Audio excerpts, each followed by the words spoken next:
อ่ะก็ขอสวัสดีนักเรียนชั้นม .6 นะคะสำหรับหัวข้อนี้นะคะที่เราจะเรียนในวันนี้เนี่ยนะคะจะเป็นในส่วนของเรื่องของคลื่นนะคะคลื่นเราก็จะเรียนอยู่เป็นคลื่นแล้วก็คลื่นเสียงนะคะถ้าแสงทันเนี่ยนะคะครูก็จะเพิ่มเติมให้นิดหน่อยเนาะพอดีว่าเวลามันกระชั้นชิดเหลือเกินแล้วครูก็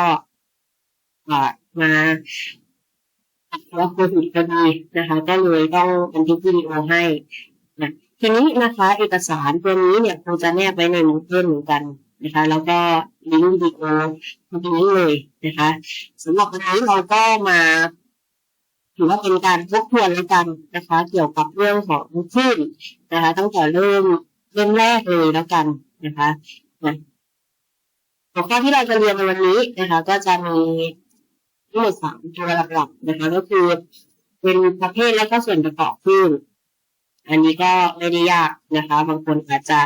ได้มาแล้วนะแล้วก็ออกมาคลื่นตาเร็วขึ้นนะคะเร็วขึ้นมีเท่ากับลดแลมด้านะคะบางคนอาจจะจำได้แล้วก็จะเป็นในส่วนของการบอกตำแหน่งของคลื่นนะคะหรือว่าที่เราคุ้นหูกันก็คือเฟสนั่นเองเนาะทีนี้ในส่วนของคลื่นนะคะความหมายของคลื่นหลักๆเลยนะคะคลื่นก็จะเป็นพลังงานรูปหนึ่งนะเป็นตัวนะคะที่มันส่งผ่านพลังงานไปนะคะหรือว่าคลื่นนะคะในความหมายอีกความหมายหนึ่งมันคือการรบกวนเมื่อมันมีการรบกวนย้ำๆซ้ำๆนะคะมันก็จะมีการสะสมพลังงานหรือปล่อยพลังงานผ่านอนุภาคนะคะไปนะอันนั้นเขาก็เรียกว่าคลื่นเนี่ยก็จะมีการแผ่กระจายออกไปนะคะเคลื่อนที่ออกไปหรือตัดแกว่งไปนั่นเองนะคะดูง่ายๆก็คือมันเกิดจากการรบกวนนั่นแหละนะคะสำหรับคลื่นเนาะทีนี้ถ้าใครถามนะคะเกี่ยวกับประเภทของคลื่นใครถามว่าประเภทของคลื่นนะคะมีกี่ประเภทนักเรียนจะตอบว่ายังไงเลยนะคะจากความรู้เดิมของนักเรียนคลื่นนะคะมีกี่ประเภทยังตอบไม่ได้นะคะเพราะว่าก่อนที่จะถามว่าคลื่นมีกี่ประเภทเนี่ยเราก็ต้องแบ่งก่อนว่าใช้เงื่อนไขหรือเกณฑ์ตัวไหนในการแบ่งประเภทของคลื่นนะคะเพราะฉะนั้นเนี่ยก่อนที่เราจะไปแยกประเภทเราต้องมีเกณฑ์ก่อนหลักๆนะคะเกณฑ์ที่จะใช้แบ่งอันดับแรกนะคะคือจะใช้เป็นเกณฑ์ตัวกลางเนี่ยเกณฑ์ตัวกลางนะคะคำว่าตัวกลางคืออะไรมันเหมือนสื่อกลางที่สื่อผ่านพลังงานแล้วจะออกมาในรูปแบบของคลื่นได้นะคะอย่างเช่นคลื่นน้ำก็จะมีน้ำเป็นตัวกลางคลื่นเสียงก็จะมีอากาศเป็นตัวกลางประมาณนั้นนะคะแต่ทีนี้ประเภทของคลื่นนะคะถ้าใช้ตัวกลางในการแบ่งประเภทมันก็จะแบ่งได้2ประเภทหลักๆเลยนะคะก็คือเป็นคลื่นกลกับคลื่นแม่เหล็กไฟฟ้าแยกง่ายๆเลยนะคะข้อแรกก็คือคลื่นกลmechanical wave นะคะคลื่นกลเนี่ยเป็นคลื่นที่อาศัยตัวกลางนะคะอาศัยตัวกลางในการเคลื่อนที่หรือแผ่พลังงานขึ้นออกไปนะคะอีกตัวหนึ่งนะคะก็คือคลื่นแม่เหล็กไฟฟ้าคลื่นแม่เหล็กไฟฟ้าตัวนี้จะไม่อาศัยตัวกลางในการเคลื่อนที่นะคะ electromagnetic wave ไม่อาศัยตัวกลางนะคะไม่อาศัยตัวกลางส่วนคลื่นกลเนี่ยอาศัยตัวกลางนะคะอะไรคลื่นตัวไหนก็ตามที่มันอาศัยตัวกลางในการเคลื่อนที่นะคะเขาจะเรียกว่าคลื่นกลคลื่นที่ไม่อาศัยตัวกลางในการเคลื่อนที่เขาจะเรียกว่าคลื่นแม่เหล็กไฟฟ้าซึ่งสามารถแผ่กระจายคลื่นออกไปได้โดยไม่ต้องอาศัยตัวกลางไปได้ทุกตัวกลางเลยนะคะยกตัวอย่างให้เข้าใจง่ายๆสำหรับประเภทของเกมนี้นะคะก็คืออย่างเช่นเรายกตัวอย่างดวงอาทิตย์ยกตัวอย่างดวงอาทิตย์นะคะแล้วก็โลกของเราสังเกตว่าแสงนะคะมันจะแสงมันจะมากระทบ ถึงโลกของเราเลยนะคะ ซึ่งมันยิงตรงมาจากดวงอาทิตย์อย่างที่เราเรียนมีความรู้มานะคะ แสงมันจะส่งรังสีขึ้นมาถึงโลกของเรานะคะ แต่อีกอย่างหนึ่งที่มันมาไม่ถึงนะคะ ก็คือในส่วนของเสียงนะเราจะถามว่าก็มันไกลมันจะมาถึงได้ไงทีนี้แล้วแสงล่ะแสงก็ไกลเหมือนกันทำไมแสงมาถึงได้นะคะแยกประเภทแสงประเภทนี้ได้เลยชัดเจนก็คือแสงเนี่ยจะขึ้นแม่เหล็กไฟฟ้าไม่ต้องอาศัยตัวกลางในการเคลื่อนที่นะคะมันจะผ่านบริเวณที่เป็นสุญญากาศที่มันไม่มีอนุภาคอะไรเลยนะคะเป็นตัวกลางเนี่ยมันสามารถทะลุผ่านมาถึงโลกของเราได้แต่เสียงเนี่ยจะไม่ได้เพราะอะไรเพราะเสียงเนี่ยต้องอาศัยตัวกลางในการเคลื่อนที่เสียงต้องอาศัยตัวกลางในการเคลื่อนที่นะคะมันต้องอาศัยอากาศโมเลกุลของอากาศนะคะเพื่อที่จะสั่นและผ่านคลื่นเสียงมาถึงโลกของเรานะคะเพราะฉะนั้นเนี่ยไม่ใช่ว่าบนดวงอาทิตย์จะไม่มีการระเบิดนะคะมีการระเบิดนิวเคลียร์ฟิวชั่นขออภัยเกิดฟิวชั่นเกิดขึ้นตลอดเวลาเลยนะคะทีนี้มันไม่มีเสียงมาถึงเราได้ไงก็เพราะเสียงเนี่ยเป็นคลื่นมันขึ้นเกินไปนิดหนึ่งนะคะที่ต้องอาศัยตัวกลางมันผ่านสุญญากาศตรงนี้ไม่ได้ตรงนี้ให้เราจำไว้เลยนะคะสำหรับการแบ่งประเภทแรกนะคะก็คือแบ่งตามตัวกลางที่ขึ้นแม่เหล็กไฟฟ้าก็จะมีอะไรบ้างก็อย่างเช่นคลื่นวิทยุไมโครเวฟนะคะอินฟราเรดอัลตราไวโอเลตนะคะอิกซเรย์คลื่นเหล่านี้จะสามารถทะลุผ่านตัวกลางได้ทุกอย่างเลยนะคะเพราะว่าเขาไม่อาศัยตัวกลางเลยพวกเราคลื่นที่อาศัยตัวกลางเนี่ยนะคะมันก็จะอาศัยตัวกลางของมันเองนะอย่างเช่นคลื่นน้ำอย่างเงี้ย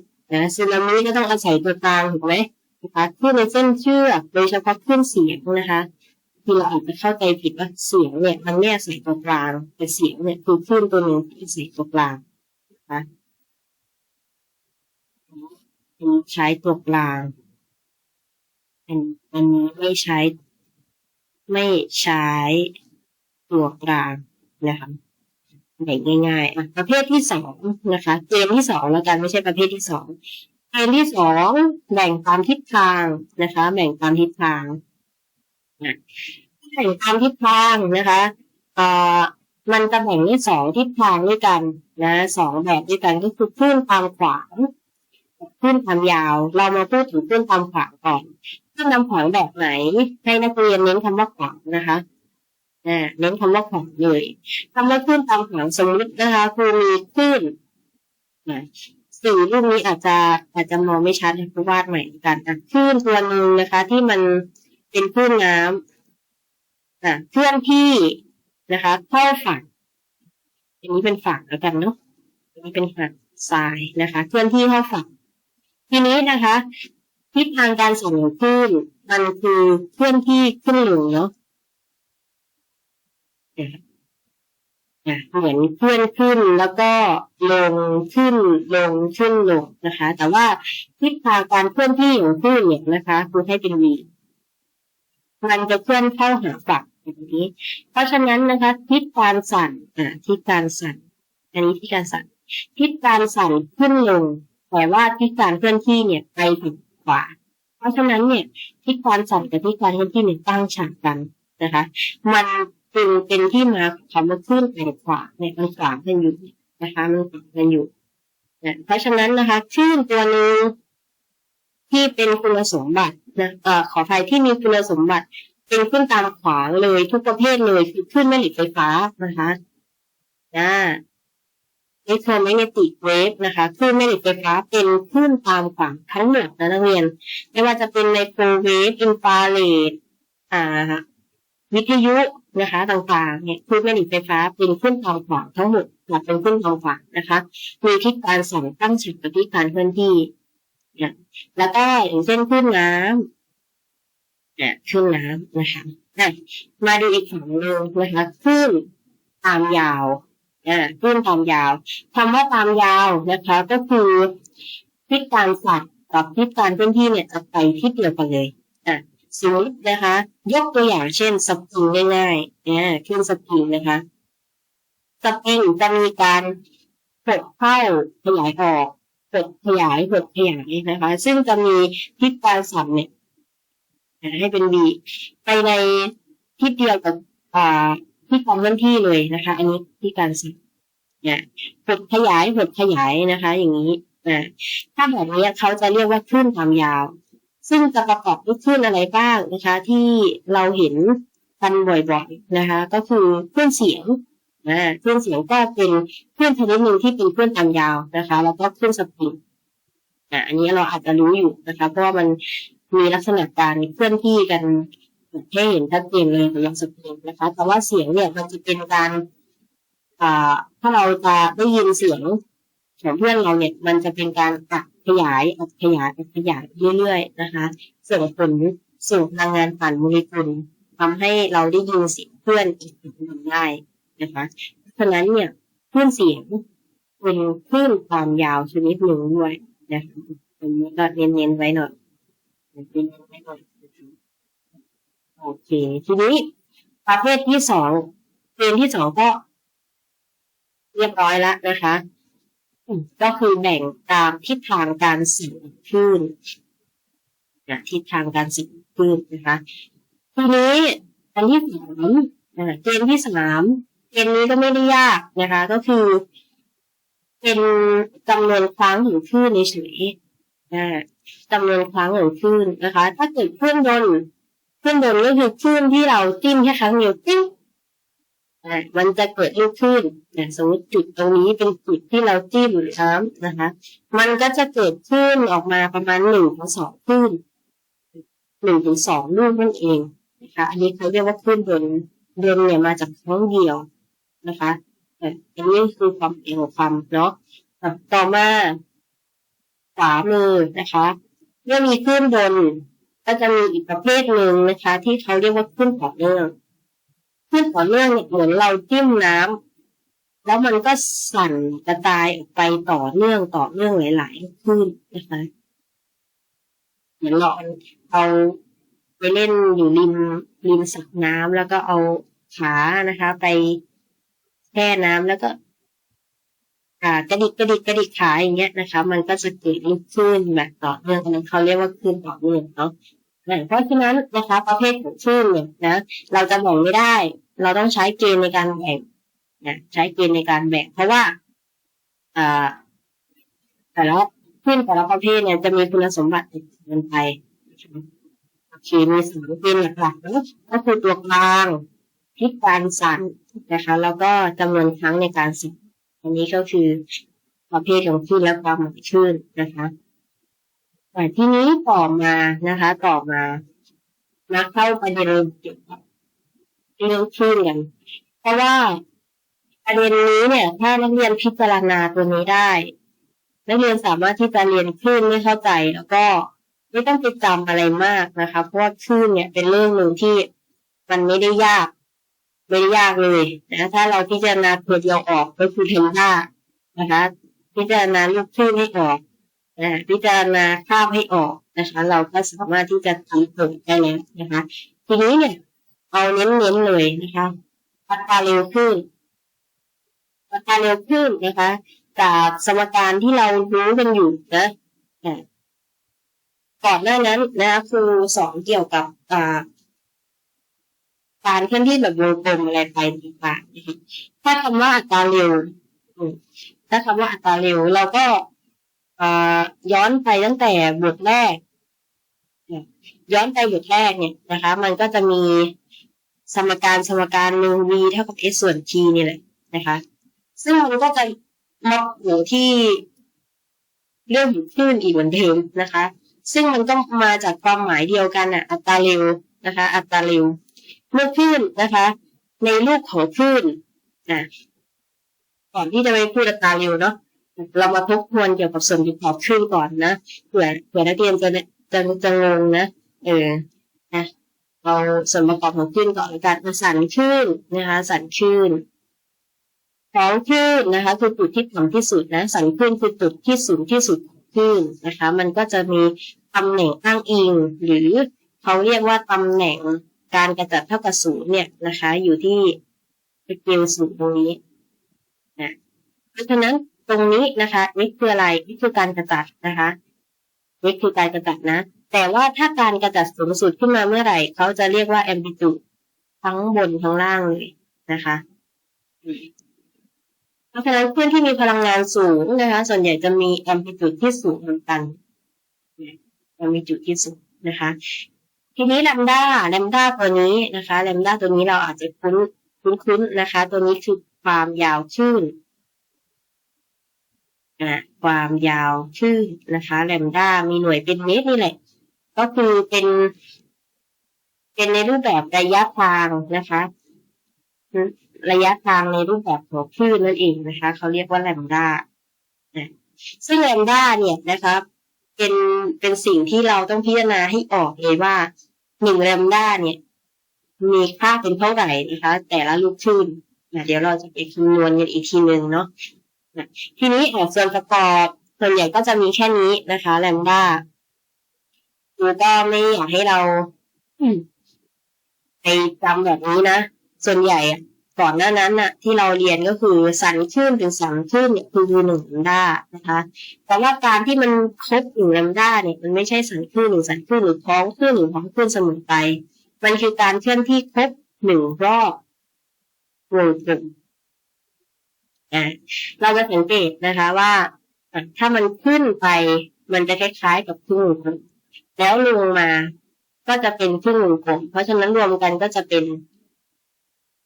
1รอบวงกลมนะคะระยะตรงนี้นะคะถึงตรงนี้เขาเรียกว่า1แลมด้าได้เหมือนกันเพราะฉะนั้นเนี่ยเราต้องใช้วิธีในการพิจารณาแลมด้าของเรานะคะโอเคทีนี้นะคะมาที่อัตราเร็วนะกลับมาที่อัตราเร็วขึ้นก่อนนะที่เคยบอกไปนะคะ v เท่ากับ s ส่วน t s คือระยะส่วนด้วย t ตรงนี้คือเวลาใช่ไหมเพราะฉะนั้นอัตราเร็วขึ้นไม่คล้ายกันนะคะระยะที่ครูบอกเมื่อกี้เนี่ยนะคะระยะเกี่ยวกับคลื่นมันก็คือความยาวคลื่นมันคือความยาวคลื่นเพราะฉะนั้นเนี่ยสมการนะคะอัตราเร็วขึ้นมันก็จะใช้เป็นระยะเหมือนกันแต่เป็นแลมด้าแทนเป็นแลมด้าแทน s นะคะ s เนี่ยเป็นการเคลื่อนที่แบบแนวตรงปกติใช่ไหมนะคะแต่ว่าถ้ามาใช้กับคลื่นเนี่ยมันจะใช้เป็นแลมด้านะคะแลมด้าส่วนด้วยอะไรส่วนด้วย t ตัวนี้นะคะเราย้อนกลับไปเดี๋ยวครูจะทบทวนให้อีกทีนึงนะคะt ตรงนี้นะคะคือเวลาแลมด้าตรงนี้ก็คือระยะทางที่มันเคลื่อนที่ครบ1รอบใช่ไหมแต่ t ตรงนี้ก็เป็นเวลาทั่วไปแหละที่เคลื่อนที่แต่ว่าถ้าเราจะมาใช้ในเกี่ยวกับคลื่นนะคะ t ตรงนี้มันจะกลายเป็นคาบคือเวลาที่วัตถุเคลื่อนที่ได้1รอบเวลานะคะคลื่นเคลื่อนที่ครบ1ลูกคลื่นเขาจะเรียกว่าคาบเหมือนกันถ้าคลื่นเคลื่อนที่ไปครบ1ลูกคลื่นใช้เวลาเท่าไหร่นะมันก็จะเรียกว่าคาบเพราะฉะนั้นเนี่ยนะคะเราก็จะใช้คาบในการแทน t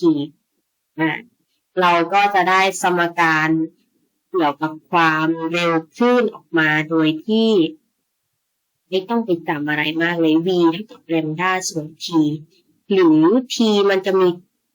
ตัวกลับของมันนะคะเป็นส่วนกลับนะคะ f เท่ากับ1ส่วน t ก็ได้ f คืออะไรคือความถี่ครูไม่ได้อธิบายตัวแปรเพิ่มเติมอะไรมากนะคะเพราะว่ามันเป็นเรื่องเก่าที่เราเคยเรียนมาแล้วนะ f เท่ากับ1ส่วน t f ตัวนี้ก็คือความถี่นักเรียนเป็นส่วนกลับของคาบเพราะฉะนั้นเราก็เหมือนเอา f เข้าไปแทน t นะคะเราจะได้แลมด้าขอไป f ที่มันแลมด้าเราก็จะได้สมการความเร็วคลื่นนะคะ v เท่ากับแลมด้าส่วน t หรือ x แลมด้าเพิ่มให้ครูหน่อยนะคะ t เท่ากับคาบ t เท่ากับคาบมีหน่วยเป็นวินาทีค่ะโอเคเนาะนะคะสมการนี้เราก็จะได้มาจาก v เท่ากับ s ส่วน t แหละนักเรียนสมการต้นแบบนะคะโดยที่ระยะในเรื่องของคลื่นนะคะเราก็คือใช้เป็นความยาวเป็นแลมดาเวลานะคะก็ใช้เป็นคาบนั่นเองเนี่ยอันนี้ก็คือเป็นที่มาของสมการที่เราแทบจะไม่ต้องจำอะไรมันเลยนะคะแค่ทำความเข้าใจแล้วก็เอามารวบนะคะเพื่อที่จะจำไปใช้ต่อนะคะทีนี้ต่อมานะคะความยาวคลื่นอันนี้คือตัวหลักเลยที่นักเรียนต้องพิจารณาให้ออกนะคะความยาวคลื่นความหมายของความยาวคลื่นนะคะถ้าเกิดนักเรียนไปจำเนาะสันคลื่นถึงสันคลื่นเนี่ยมันก็คือ1 รอบหรือ1 แลมดานะคะแล้วก็ท้องคลื่น1 ท้องคลื่นเนี่ยก็คือ1 แลมดาเหมือนกันทีนี้นะคะยกตัวอย่างข้อนี้ยกตัวอย่างข้อนี้นะคะลูกคลื่นเคลื่อนที่ตึ้งจากจุดตรงนี้เลยนะคะแล้วก็เคลื่อนไปตึ้งจนสุดตรงนี้จากตำแหน่งเอาตำแหน่ง B ถึงตำแหน่ง C แล้วกันนะคะเพราะฉะนั้นเนี่ยนะคะคลื่นมันจะเคลื่อนที่ไปทั้งหมดจนถึงตำแหน่ง C เนี่ยนะเราจะนับดูแล้วนะคะมันก็จะได้ทั้งหมดกี่รอบเลย2 รอบนะคะ2 รอบเนี่ยเคลื่อนที่ไป2 รอบเพราะฉะนั้นเนี่ยเราก็ต้องพิจารณาว่าการที่เราจะเอาไปเข้าสมการ v เท่ากับ f แลมดาหรือ v เท่ากับแลมดาส่วน t ได้เราต้องรู้แลมดาก่อนถูกไหมเราจะไปบอกว่าแลมดาคือทั้งหมดไม่ได้นะคะเราต้องพิจารณาแลมดาคำว่าแลมดาคือแค่1 ลูกคลื่นเท่านั้นเพราะฉะนั้นเนี่ยนะคะข้อนี้มันมีทั้งหมดกี่ลูกคลื่นมันมีทั้งหมด2 ลูกคลื่นด้วยกันนะอันนี้ลูกที่1อันนี้ลูกที่2เพราะฉะนั้นระยะทางที่เรา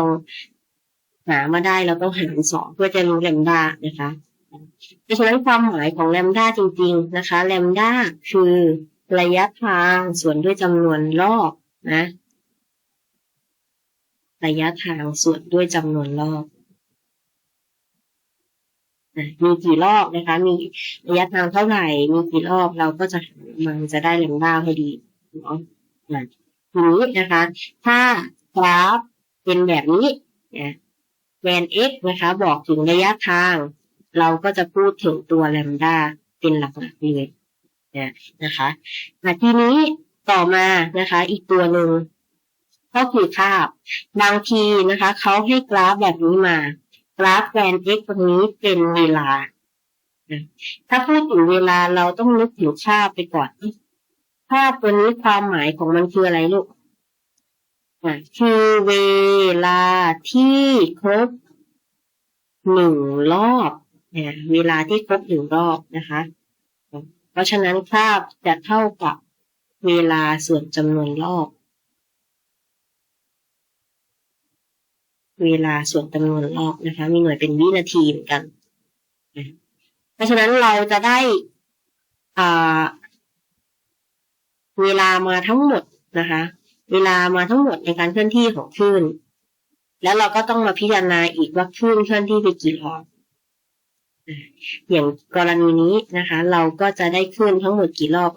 1 ลูกคลื่น2 ลูกคลื่นเราก็ต้องหาร2มันจะเท่ากับคาบพอดีนะคะอย่างเช่นในตัวอย่างนี้นะคะเพราะฉะนั้นคาบมันก็จะไปโยงเท่ากับอะไร v เท่ากับแลมดาส่วน t นะคะเพื่อที่จะหา2 ตัวแปรนี้อีกทีหนึ่งนะคะเพราะว่าการที่เราจะวิเคราะห์เกี่ยวกับเรื่องคลื่นเนี่ยมันก็ต้องใช้การเชื่อมโยงสมการนิดนึงนะคะเพราะว่าโจทย์มันหลากหลายเหลือเกินเนาะโจทย์มันหลากหลายนะคะแต่ทีนี้ก็จะมีอีกตัวหนึ่งคือความถี่นะความถี่ก็ไม่ได้ยากนะคะ f เท่ากับอะไรรอบต่อเวลานะคะหรือว่าเท่ากับ1 ส่วนคาบนั่นเองนะคะ หน่วยเป็นเฮิร์ตซ์นะหน่วยเป็นเฮิร์ตซ์โอเคนะคะซึ่งเฮิร์ตเนี่ยอย่าลืมนะคะเฮิร์ตเนี่ยมันคือรอบต่อวินาทีนะถ้าตรงนี้ไม่ใช่วินาทีต้องแปลงก่อนนะมันจะเข้าเฮิร์ตไม่ได้นะคะความหมายของเฮิร์ตโอเคเนาะตรงนี้นะคะย้ำเรื่องหน่วยนิดนึงย้ำเรื่องหน่วยนะคะเพราะฉะนั้นดูรวมๆแล้วนะคะเรื่องของคลื่นซึ่งยังไม่ไปลึกนะเอาพื้นฐานของคลื่นเราต้องจับตามในการพิจารณาภาพหรือแลมด้าคลื่นแต่ละลูกออกให้ได้ก่อนนะคะตีโจทย์ให้แตกเพราะฉะนั้นเนี่ยเราก็จะทำโจทย์ได้เนาะพิจารณาแลมด้าให้ได้นะคะโอเควันนี้เดี๋ยวจบตรงนี้ก่อนเดี๋ยวครูจะพาไปตะลุยจุดนะคะเบาๆสัก10-20 ข้อนะคะโอเค